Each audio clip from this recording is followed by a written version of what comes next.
এই মিডুল ইছলামৰ পৰিবাৰ চাকৰি বিচাৰি যে দৰখাস্ত আপোনাৰ তাত দিছেগে কথাটো হ'ল যে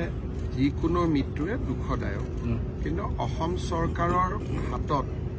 কোনোবা এজন ব্যক্তিক আমি চৰকাৰী চাকৰি দিয়াৰ আগতে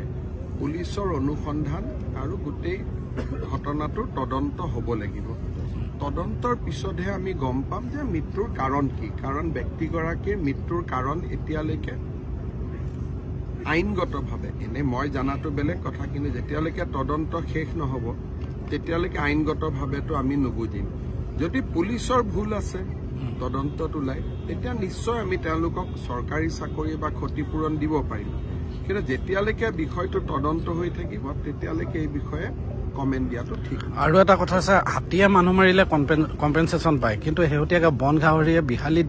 বহুত এটা উপদ্ৰৱ কৰিছে আজি বাঘে মানুহ মাৰিছে কলিয়াবৰত এইটো কম্পেনচেশ্যনৰ ব্যৱস্থা নাই পাব সেইটো কম্পেনচেশ্যন পাব তেনেকুৱা নোপোৱাটো কোনো কথা নাই মই চাই দিম থেংক ইউ ছাৰ